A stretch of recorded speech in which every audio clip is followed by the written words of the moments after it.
ശബരിമല സ്വർണ്ണക്കൊള്ള കേസ് വീണ്ടും ഇന്ന് ഹൈക്കോടതിയുടെ പരിഗണനയ്ക്ക് വരികയാണ്. കുറ്റപത്രം എപ്പോൾ സമർപ്പിക്കാനാകുമെന്ന് SIT കോടതി അറിയിക്കും. 2025 സ്വർണ്ണപ്പാളി കൈമാറ്റ കേസിൽ ആരൊക്കെ പ്രതികൾ ആകുമെന്നതിലും SIT റിപ്പോർട്ട് നൽകിയേക്കും. അന്വേഷണം പൂർത്തിയാക്കാൻ ഇനി സമയം നീട്ടി നൽകാനാകില്ലെന്ന് കഴിഞ്ഞ ദിവസം കോടതി അറിയിച്ചിരുന്നു. അന്വേഷണം CBIക്ക് കൈമാറണമെന്ന ഹർജിയും ഇന്ന് കോടതിയുടെ പരിഗണനയിലുണ്ട്. ഡാനി ഇപ്പോൾ വിവരങ്ങളുമായി ചേരും. ഡാനി, നമുക്ക് അറിയേണ്ടത് അത് നിർണായകമാകുന്നത് 2005 വിഷയങ്ങളുമായി ബന്ധപ്പെട്ടാണ്. അന്ന് ആരാണ് ഭരണസമിതിയിൽ ഉണ്ടായിരുന്നത് എന്ന് നമുക്കറിയാം. പ്രശാന്ത് അടക്കം സംശയനിഴലിലാണ്.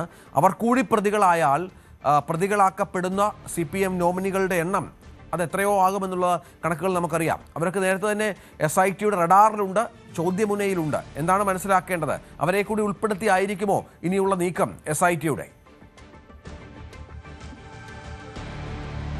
രഞ്ജിത്ത്, ഇത് വീണ്ടും ശബരിമലയുമായി ബന്ധപ്പെട്ട ഹർജികൾ പരിഗണനയ്ക്ക് വരുമ്പോൾ ഇത് കുറ്റപത്രമടക്കം എന്ന് സമർപ്പിക്കാൻ കഴിയും, അല്ലെങ്കിൽ ഇതിന്റെ ഒരു അന്തിമമായ റിപ്പോർട്ട് എന്ന് നൽകാൻ കഴിയുമെന്ന കാര്യങ്ങളെല്ലാം തന്നെ വിശദമായിട്ട് ഹൈക്കോടതിയിലേക്ക് ഇന്ന് ബോധിപ്പിക്കേണ്ടി വരുന്നു.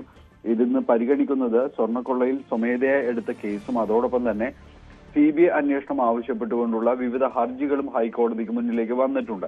അപ്പോൾ ഈ ഹർജികളും അടക്കമാണ് പരിഗണിക്കുക. ഈ കേസുമായി ബന്ധപ്പെട്ടുകൊണ്ട് കേസിന്റെ അന്വേഷണ പുരോഗതിയുടെ സമഗ്രമായ റിപ്പോർട്ട് സമർപ്പിക്കണം എന്നതാണ് ആവശ്യപ്പെട്ടിട്ടുള്ളത്. പ്രത്യേക അന്വേഷണ സംഘം ആ റിപ്പോർട്ട് ഇന്ന് ഡിവിഷൻ ബെഞ്ചിന് സമർപ്പിക്കും.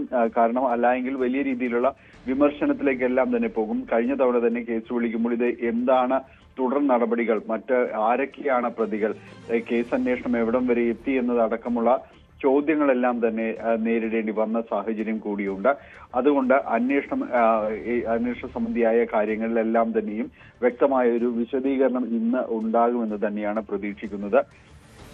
ഇത് അന്വേഷണ ഉദ്യോഗസ്ഥനായ S. ശശിധരൻ IPS നേരിട്ടെത്തിയായിരിക്കും ദേവസ്വം ബെഞ്ചിന് ഇക്കാര്യങ്ങൾ അറിയിക്കുക എന്നതാണ് മനസ്സിലാക്കാൻ കഴിയുന്നത്. എന്നാണ് അന്തിമ റിപ്പോർട്ടും കുറ്റപത്രവും നൽകാനാവും എന്ന കാര്യം ഇന്ന് അദ്ദേഹം ദേവസ്വം ബെഞ്ചിന് മുൻപാകെ വിശദീകരിക്കുകയും ചെയ്യും. ഈ കേസിലെ CBI അന്വേഷണം ആവശ്യപ്പെട്ടുകൊണ്ട് BJP സംസ്ഥാന പ്രസിഡന്റ് രാജീവ് ചന്ദ്രശേഖർ അടക്കമുള്ളവർ നൽകിയ ഹർജിയും കോടതിയുടെ പരിഗണനയിൽ ഉണ്ട്. ഏതായാലും ഈ രണ്ട് കാര്യങ്ങളും ഇന്ന് കോടതിയുടെ മുന്നിലേക്ക് വരുന്നു എന്നത് തന്നെയാണ്. സമയം ഇതുമായി ബന്ധപ്പെട്ടുകൊണ്ട് സമയം നീട്ടി നൽകാനാവില്ലെന്ന് SITയോട് കഴിഞ്ഞ തവണ തന്നെ ഹൈക്കോടതി ബെഞ്ച് വ്യക്തമാക്കുകയും ചെയ്ത സാഹചര്യം കൂടിയുണ്ട്. ഏതായാലും ഈ കേസിൽ എത്ര പ്രതികൾ ഉണ്ട്, ഇനി ആരൊക്കെയാണ് ഇതുമായി ബന്ധപ്പെട്ടുകൊണ്ട് അറസ്റ്റ് അടക്കമുള്ള കാര്യങ്ങൾ രേഖപ്പെടുത്താനുള്ളത്, ഇതുമായി ബന്ധപ്പെട്ടുകൊണ്ടുള്ള ഇതുവരെ ഉണ്ടായിട്ടുള്ള വിശദമായ റിപ്പോർട്ട് ഹൈക്കോടതിക്ക് ഇന്ന് സമർപ്പിക്കുമെന്ന് തന്നെയാണ് മനസ്സിലാകുന്നത്. രഞ്ജിത്ത്. ശരി ഡാനി, തുടരുക. കൂടുതൽ വാർത്തകൾക്ക് News 18 Keralam YouTube channel subscribe ചെയ്യുക.